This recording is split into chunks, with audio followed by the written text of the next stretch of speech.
La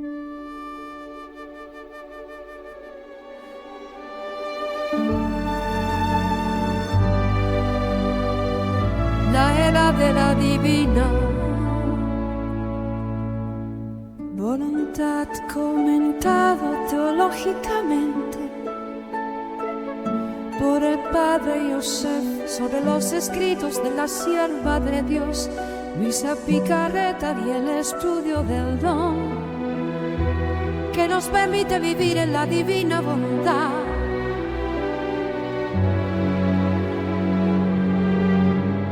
Bienvenidos hoy, amigos en fe, con la guía del Padre Joseph que nos guía. Exploremos el don que transforma al vivir la sierva de Dios, Luisa Picarreta. Sus escritos nos llevan a la verdad eterna.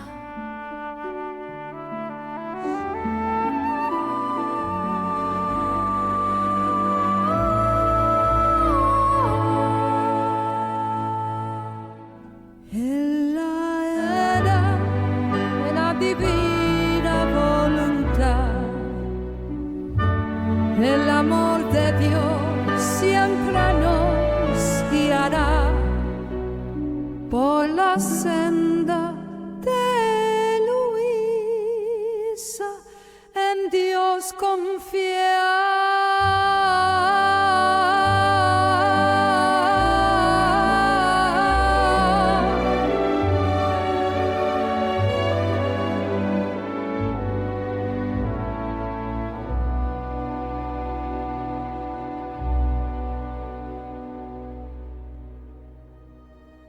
En el nombre del Padre, y del Hijo, y del Espíritu Santo.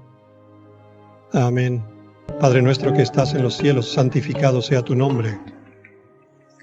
Venga tu reino, hágase tu voluntad, en la tierra como en el cielo. Danos hoy nuestro pan de cada día, y perdona nuestras ofensas, como también nosotros perdonamos a los que nos ofenden. Y no nos dejes caer en la tentación, y líbranos del mal. Amén. En el nombre del Padre, y del Hijo, y del Espíritu Santo. Amén. Estamos aproximadamente 2 semanas en Cuaresma, solo 2 semanas y media, y el tema, por supuesto, es el descenso de Jesús al desierto. En los escritos de la sierva de Dios, Luisa Picarreta, encontramos un pequeño relato de lo que sucedió en el desierto. Ya sabemos por las Escrituras que Jesús fue tentado 3 veces por el diablo y que el Espíritu de Dios, el tercer fiat de santificación, impulsó a Jesús a ser probado por Satanás en el desierto. Ahora algunas personas preguntan por qué en el mundo la tercera persona de la Santísima Trinidad impulsaría al Hijo de Dios cara a cara con Satanás para ser probado en el desierto. Y la respuesta corta, y desarrollaré eso durante esta charla, es porque Cristo vino a la tierra con un propósito principal: deshacer la obra del diablo. El primer título que le damos a Cristo no es Maestro, no es Señor, no es Amo. El primer título corresponde a su objetivo principal para la encarnación, que es deshacer la obra del diablo y, por lo tanto, Salvador. Hay muchos maestros a lo largo de las religiones, pero solo hay un: Salvador. Cristo vino a salvarnos de Satanás y del pecado. Ahora, ¿por qué vendría Cristo con ese propósito? Bueno, se remonta todo el camino hasta el Génesis, donde nuestros primeros padres, Adán y Eva, cometieron un pecado original grave, tan grave que infectó el ADN espiritual de toda su descendencia, lo cual nos incluye a nosotros.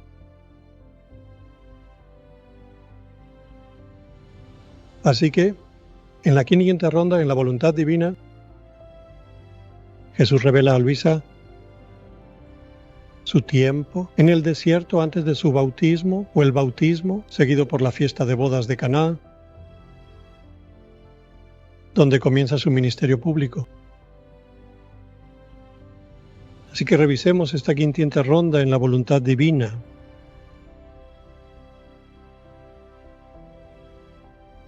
Luisa escribe: mi amor celestial y más grande, apresuro mi paso con rapidez para seguirte sin detenerme, para que el tiempo no me interrumpa de acompañarte en todo. Veo que ahora estás a punto de ir al desierto, y apretando a tu madre fuertemente contra tu corazón, que se conmueve de amor, le dices: por ahora debo despedirme, querida madre, ya que debo ir a cumplir la voluntad de mi Padre. Te dejo mi fiat divino como tu ayuda y vida constante, pues nos mantendrá continuamente unidos a mí y te capacitará para experimentar todo lo que hago, aunque estemos lejos el uno del otro. Mi voluntad te revelará todo lo que hace tu Hijo para que puedas acompañarme. En todo, te mantendrá tan unida a mí que experimentaremos todo como uno solo. Jesús, mi vida, tómame de la mano y llévame contigo. No permitiré que se me escape la más mínima cosa que hagas, que escape mi te amo que busca encerrar todo lo que haces y pedirte por el reino de tu voluntad divina en la tierra. Así que te sigo paso a paso. Mientras caminas solo, te ofrezco mi te amo, te adoro, te bendigo y te agradezco con todo mi corazón. En cada aliento que tomes, que inhales mi te amo. Dentro de mi te amo, encierro cada palabra que pronuncias. Con mi mirada consuelo cada mirada que das. Cuando llegas al Jordán, hago que mi te amo fluya dentro de sus aguas, de tal manera que cuando San Juan el Bautista derrame estas aguas sobre ti, en el bautismo, puedas sentir la compañía de tus pequeñas hijas, te amo, que nunca te dejarán. En estas aguas imploro en nombre de todas las almas, las aguas bautismales de tu voluntad divina y el comienzo de su reino en la tierra. Mi amor, en este acto solemne de tu bautismo por agua, te pido una gracia. Estoy seguro de que no me la negarás.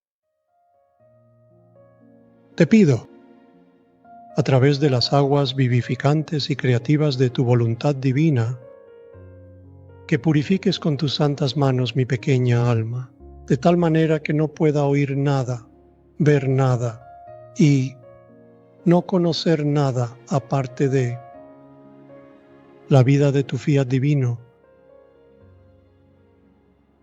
Ah, sí, te suplico que transformes todo mi ser en un solo acto de tu voluntad divina. Oh Jesús, mi dulce amor, permíteme seguirte al desierto, donde, en soledad, mi te amo nunca te abandonará. Permaneceré a tu lado día y noche.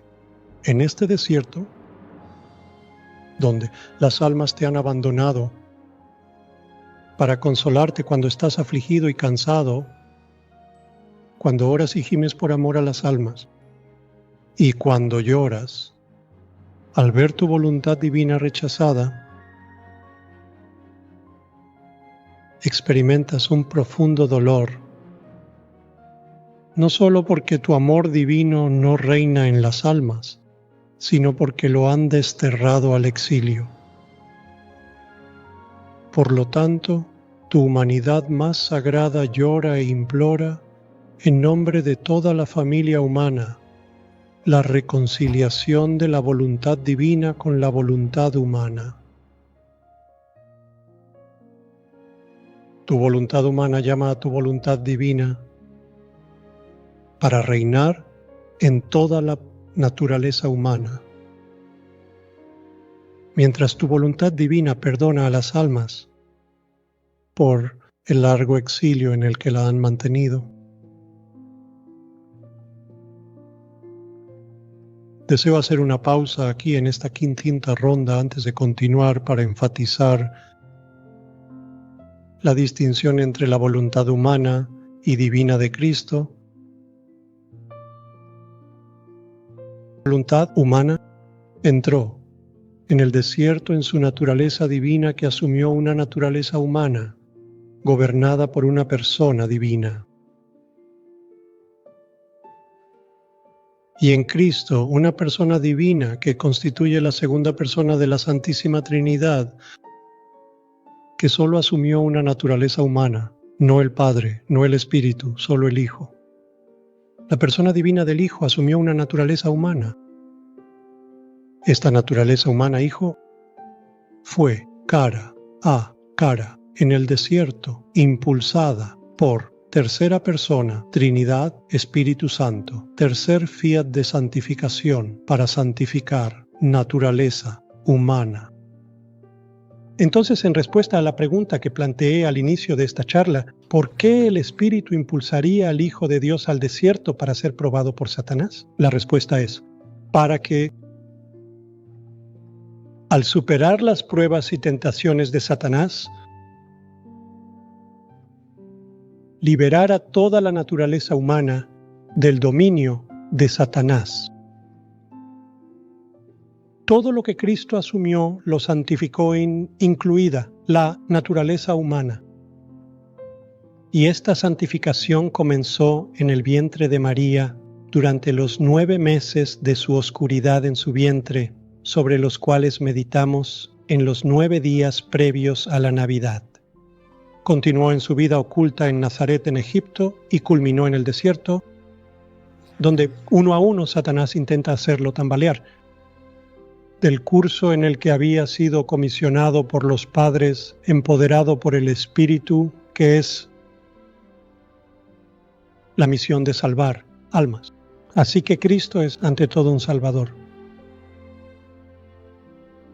Ahora, también deseo abordar entre paréntesis la manera en que Cristo liberó a las almas del dominio de Satanás.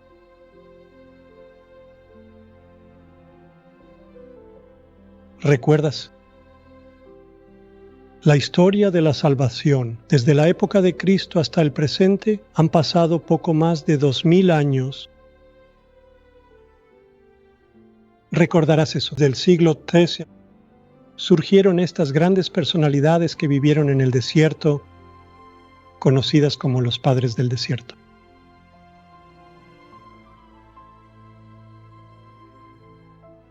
Personajes como San Antonio del Desierto Bacomio, Hilario, estos se retiraron al desierto. A diferencia de Cristo, que fue llevado por el Espíritu al desierto, estos fueron libremente, ciertamente, fueron inspirados por el Espíritu Santo para ir allí. Y lo hicieron para vivir una vida de oración y ayuno, con el propósito mismo de derrotar a Satanás en sus propias naturalezas humanas respectivas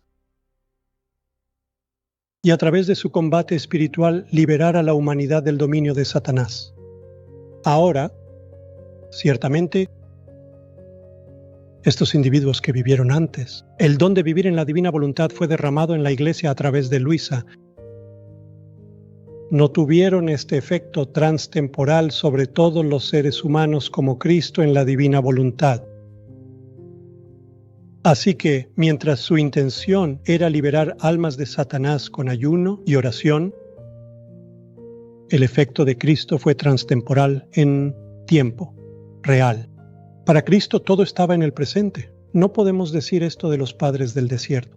Ciertamente influyeron en las almas, pero no pudieron influir en ellas, mientras que las almas de todos los individuos del pasado, presente y futuro estaban presentes en el ahora eterno. otros notables padres del desierto o individuos que fueron al desierto para combatir a Satanás e incluso fueron al mundo para combatirlo, fueron santos. Marcellino, Natalia Marcellino y Pedro Calle, María de Tours, San Benito.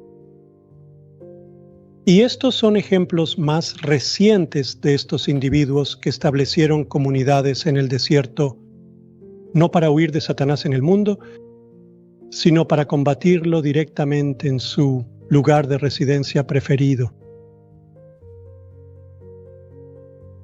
¿Por qué digo en su lugar de residencia preferido? Porque Jesús en las Escrituras, si recuerdas, Mateo capítulo 12, creo que son los versículos 43 y siguientes, Él revela: cuando un espíritu maligno sale de un hombre, va a lugares áridos, secos, calurosos, buscando descanso. Y cuando no lo encuentra, dice, volveré a la casa que dejé. Y cuando llega allí, encuentra la casa desocupada, barrida, limpia, puesta en orden.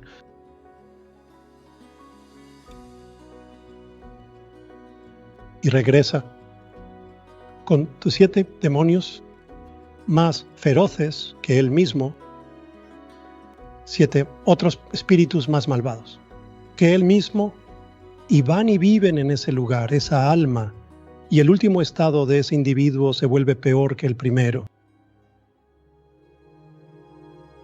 Estos lugares áridos son desiertos muy. Por eso es el lugar de residencia preferido de Satanás. Y por lo tanto, cuando el Espíritu Santo llevó a nuestro Señor al desierto, fue específicamente para que Él, al superar las tentaciones y pruebas de Satanás, no solo liberara su humanidad de Satanás, sino toda la naturaleza humana, en virtud de la voluntad divina que impacta todas las cosas de todos los tiempos en tiempo real. Ahora la gente puede preguntar, ¿por qué tendría que liberar su humanidad de Satanás si no podía pecar? ¿Lo cual no podía? Cristo no podía pecar. Él era Dios. María podría haber pecado. Ella era humana. Él era una persona divina. Ella era una persona humana, pero ella nunca pecó y él tampoco. Y la razón es para nosotros y para que su naturaleza humana crezca en edad, sabiduría y conocimiento y aprenda obediencia de lo que sufrió. Lucas nos dice que Cristo tuvo que crecer en sabiduría por sí mismo. Edad en conocimiento. Esto fue parte de su formación en conocimiento, en su intelecto humano, en su voluntad humana, en su memoria humana.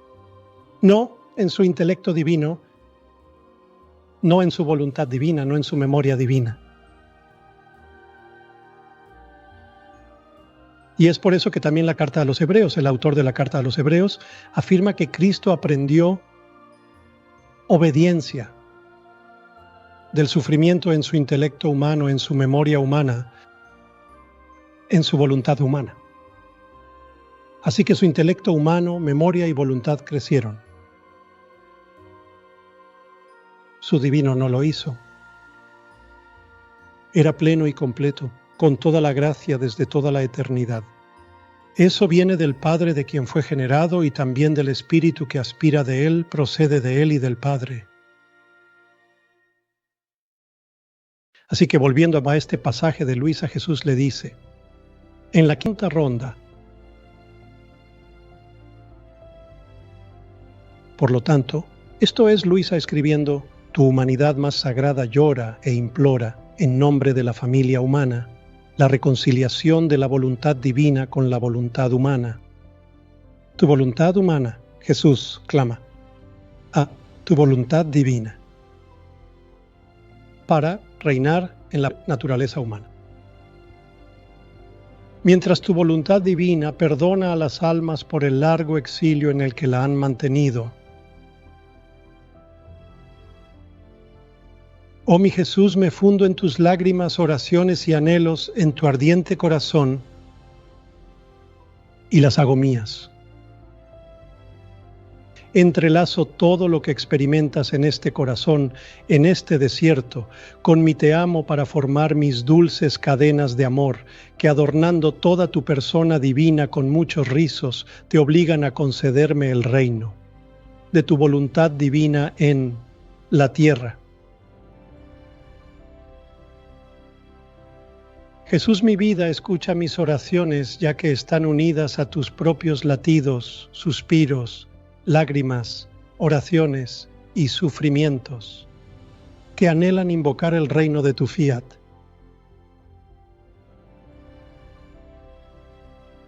Si no me escuchas a mí, entonces al menos escucha tus propias súplicas, para que cuando regreses del desierto puedas prometerme: pronto el reino de mi voluntad vendrá a la tierra.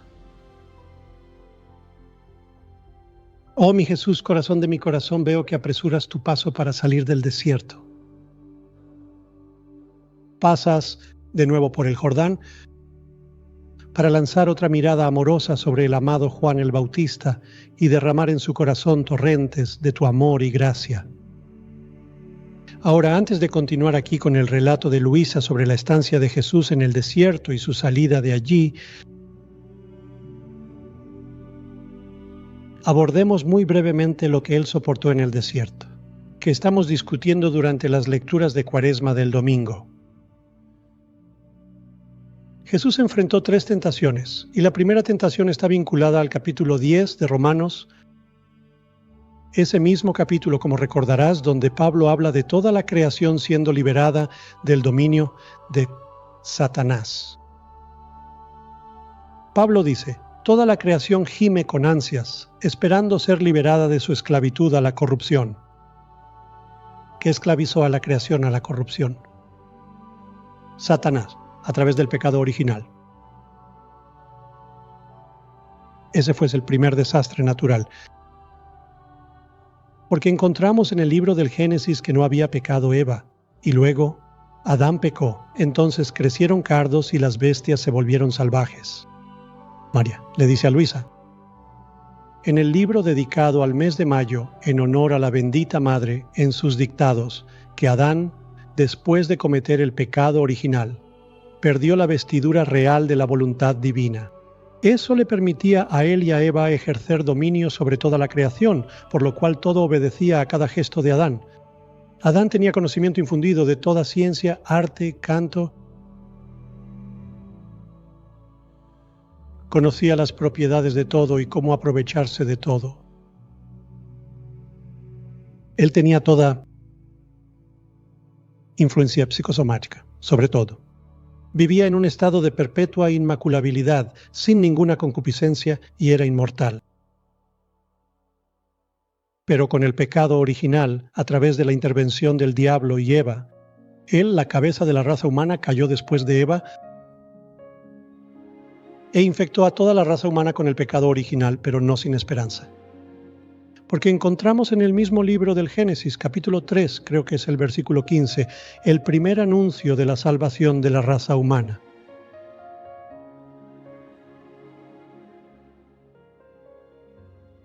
Una mujer aplastará sin piedad la cabeza de la serpiente infernal. Él intentará morder su talón. En latín se llama el protoevangelio, la primera proclamación de la salvación, donde la salvación vendría a través de la descendencia de una mujer, lo cual también se encuentra en el libro del Apocalipsis, capítulo 12, y él reinará y conquistará. Así que si Satanás, como dice Jesús en las Escrituras, es el príncipe de este mundo, Dios es el rey. Jesús es el Rey de Reyes y Señor de Señores, descendiendo en un caballo blanco. Derrocará a Satanás y el príncipe dará poder al rey a la vuelta del rey. Así que la primera tentación del desierto está vinculada a Romanos. Pablo también dice en Romanos 10, la palabra está cerca de ti, en tu boca y en tu corazón. Esa es la palabra de fe que predicamos, que si confiesas con tu boca al Señor Jesús y crees en tu corazón que Dios lo levantó de entre los muertos, serás salvo. Porque todo aquel que invoque el nombre del Señor será salvo. Ahora Cristo invoca la palabra de Dios en el desierto ante Satanás.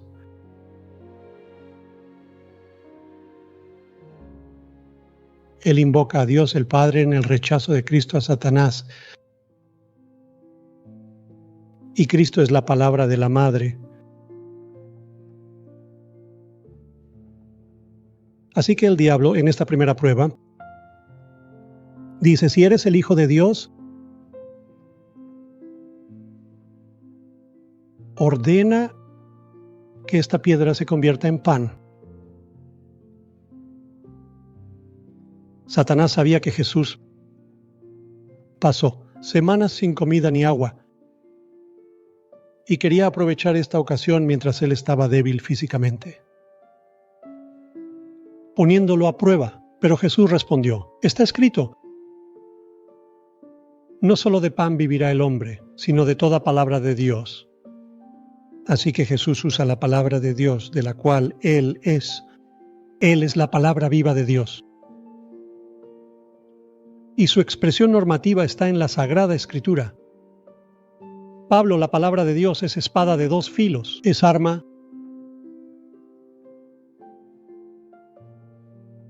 La segunda tentación, el diablo lo lleva a una montaña alta, le muestra todos los reinos del mundo en un momento. Ahora, este es un pasaje interesante de la Escritura, porque las palabras que siguen de Satanás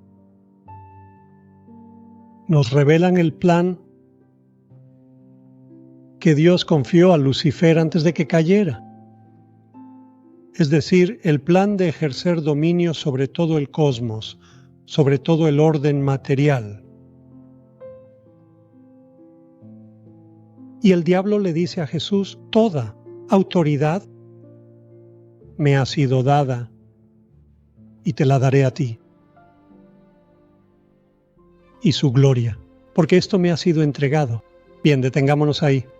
¿Cómo obtuvo Lucifer toda la autoridad? ¿Y a qué se refiere esta autoridad? Nuevamente, el orden material. Antes de que Dios creara la tierra, antes de separar los cielos de la tierra, antes de crear la luz y el día, antes de crear las plantas y los animales y las aguas, y al hombre, Dios le confió a Lucifer el dominio, el señorío sobre todo lo que llegó a ser. Esto fue cuando Lucifer era bueno. Así que Lucifer le dice con razón a Jesús en el desierto, toda autoridad te daré y su gloria, porque esto me ha sido entregado. Y puse la doy a quien yo quiera. Por lo tanto, si me adoras, sin duda todo será tuyo. Ahora, esta es quizás la única vez en la Sagrada Escritura que de hecho Satanás dijo la verdad.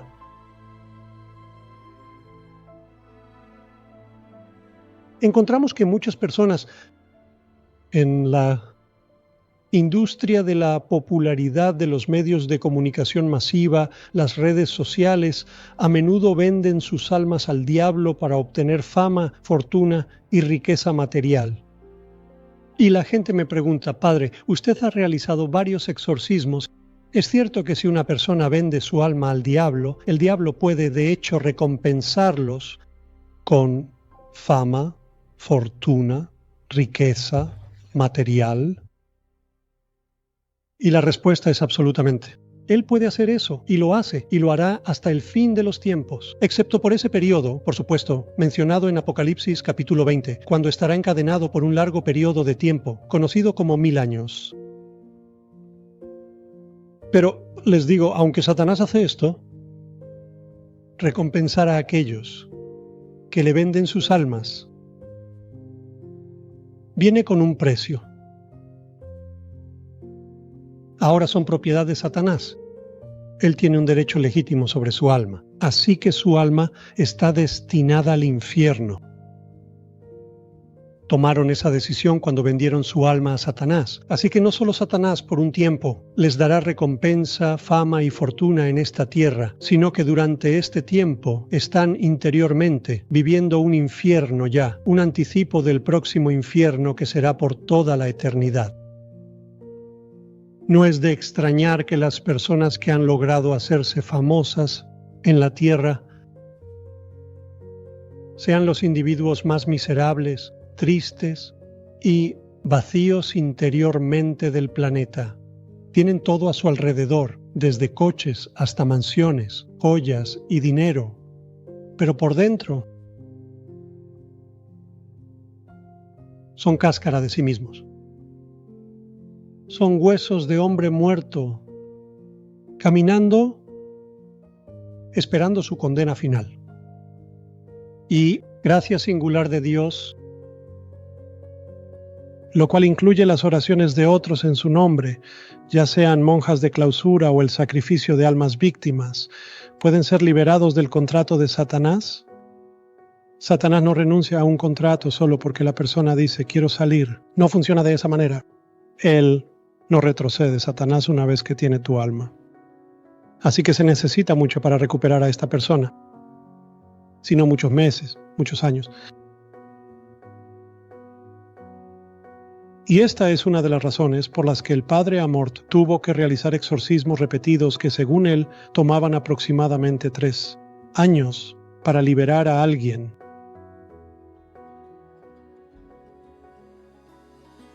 Y en respuesta a esta oferta de Satanás, Jesús dice: apártate de mí, Satanás, porque está escrito, adorarás al Señor tu Dios, solo a Él servirás. ¿Qué más dice el Señor en las Escrituras? ¿De qué le sirve al hombre ganar el mundo entero si pierde su alma? Y hay muchas personas hoy en día adorando ídolos, muchas, más de las que puedes imaginar.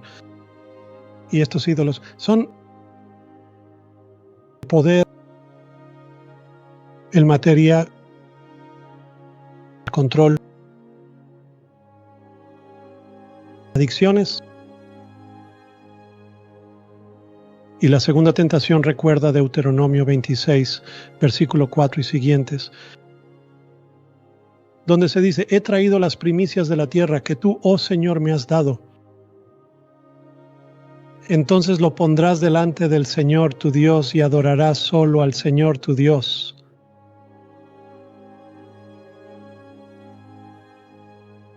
¿Recuerdas el sacrificio de Caín y Abel? Dios prefirió el sacrificio de Abel sobre el de Caín, porque Caín no tenía que ofrecer ningún sacrificio para dar sus frutos a Dios, la tierra lo producía. Era un sacrificio de menor grado que el de Abel. Abel costó más, era un ser viviente. Y no solo eso, era el corazón con el que Abel dio y Caín dio. Solo Dios vio eso. Y sabemos lo que contenía el corazón de Caín y Dios basándonos en la respuesta de Dios. A Caín, después de que mató a Abel, voy a abordar este pequeño detalle de manera parentética. La gente me pregunta, ¿por qué Dios puso una marca en Caín? ¿Cuál era la marca? Bueno, en primer lugar, Dios puso una marca en Caín para que nadie más lo dañara. Aquí está la pregunta que surge. Bueno, si solo estaban Adán y Eva, ¿quién más podría haberlo dañado? Lo cual sugiere que había otros seres que podrían haberlo dañado en la época de Caín. Y también abordo esto en una serie de 3 partes sobre el Vaticano y la posibilidad de otra vida inteligente. Pero de nuevo, esta es solo una pregunta parentética que la gente me hace, y es una pregunta válida. Y la marca que la Iglesia no nos articula, pero me referiría a los escritos del Beato Padre Emmerich, quien habla de esto en parte. La tercera tentación, el diablo lo lleva a Jerusalén. lo coloca en un pináculo del templo y dice: si eres el Hijo de Dios, lánzate desde aquí. Porque está escrito, Él dará órdenes a sus ángeles sobre ti para que te guarden, y en sus manos te sostendrán para que no tropieces con tu pie en piedra. Y Jesús respondió, se ha dicho de nuevo, citando: la palabra de Dios de la cual Él es, al diablo inadvertido. No tentarás al Señor tu Dios. Aquí está citando el Salmo 91. Así que Jesús, que era completamente Dios, se convierte en completamente hombre. En el momento de la encarnación,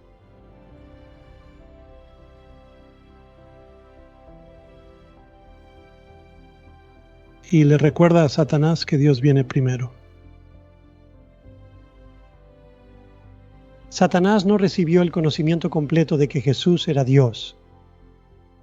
Y sé que algunas personas disputarán esto porque no tienen frente a ellos todos los pasajes de las Escrituras, ni las enseñanzas de la Iglesia.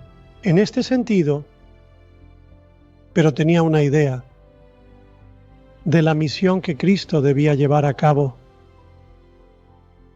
Algunos dicen debía saber que era Dios, porque cuando expulsó demonios ellos dijeron: sabemos quién eres, Hijo de Dios, ¿qué has venido a hacer aquí con nosotros? Y Jesús dijo: cállense. Pero nuevamente, en las Escrituras, la palabra Hijo de Dios no está reservada solo para Dios. Se usa en referencia a otros seres humanos. Se usa en el libro de Daniel, se encuentra en el Evangelio. Natanael es llamado el Hijo de Dios y otros son llamados hijos de Dios. Pablo habla de hijos de Dios en su capítulo 10, a los romanos en plural. Así que Hijo de Dios no necesariamente representa solo a Dios.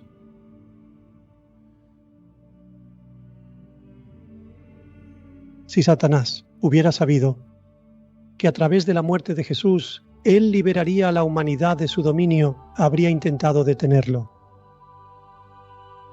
Pero Dios le ocultó esto. Y cuando Satanás llegó a saber que había sido engañado y que Dios Padre usó su propia astucia contra él, entonces supo que había perdido la batalla, perdió la guerra. Es solo cuestión de tiempo antes de que todo se haga realidad en tiempo y espacio. Ciertamente él sabía esto cognitivamente. En Génesis 3:15, con la primera proclamación de salvación, que una mujer aplastaría su cabeza, pero no conocía todos los detalles. No sabía, por ejemplo, que ella daría a luz al que destruiría su reino hasta más tarde. Y hay varios pasajes en las Escrituras a los que también podría referirme cuando desarrolle este tema con más detalle. Pero basta por ahora con decir que incluso en la vida de Luisa, Dios no le reveló todo sobre su misión. Esto lo encontramos en mi disertación doctoral, cito de uno de sus volúmenes. Mientras busco esto, él le dice calmadamente que permitió que Satanás tuviera una idea de lo que su misión implicaría, no mucho más que eso. Oh, sé dónde está, ahora sé dónde está. Acabo de recordarlo.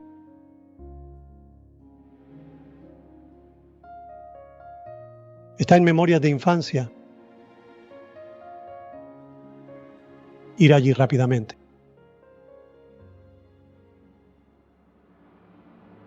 Él le revela a Luisa: hija mía, el enemigo tenía una idea de tu misión. Sabía que te usaría de alguna manera para mi gran gloria. ¿Ves eso? De alguna manera. No conocía los detalles. El enemigo pensó. Pensar no significa saber todo. Tienes como una intuición, pero eso es todo. No conoces todos los detalles. Así que el enemigo tenía una idea de tu misión. Sabía que te usaría de alguna manera para mi gran gloria. Y que él a su vez recibiría una gran derrota, diferente a cualquier derrota que hubiera recibido antes.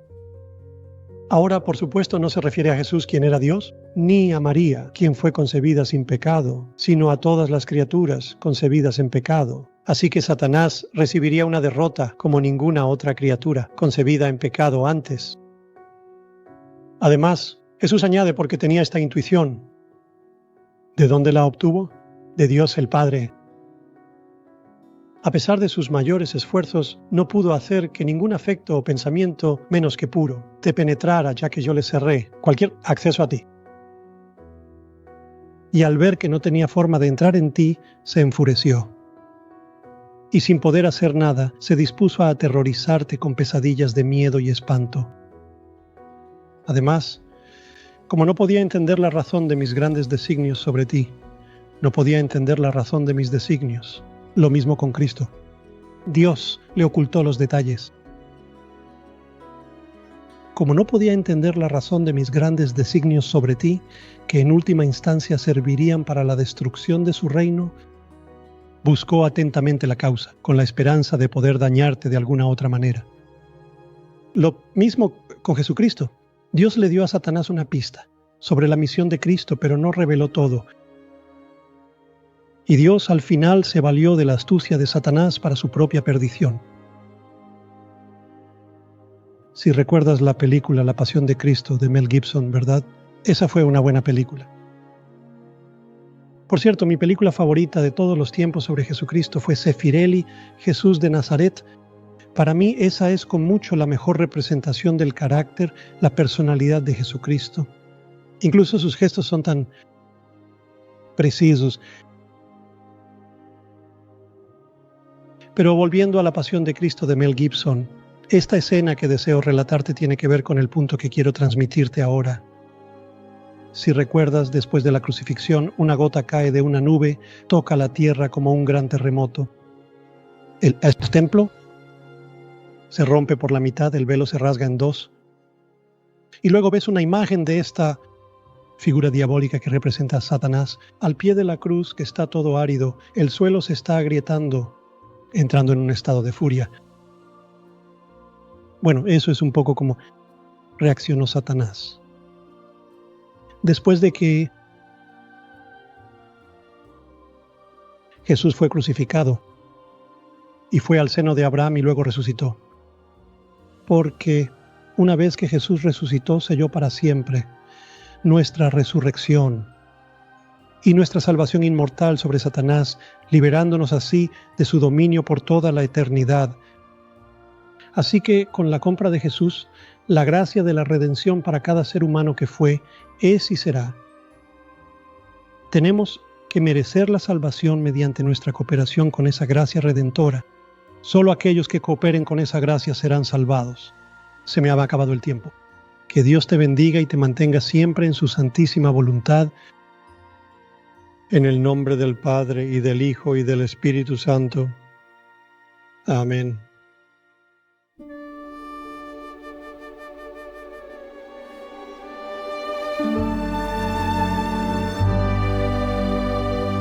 La era de la divina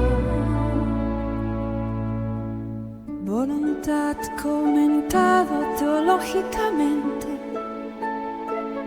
por el Padre Yosef sobre los escritos de la sierva de Dios Luisa Picarreta y el estudio del don que nos permite vivir en la divina voluntad.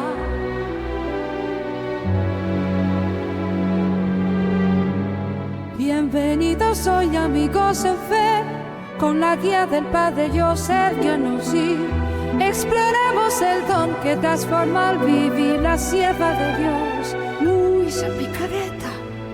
Sus escritos nos llevan a la verdad eterna.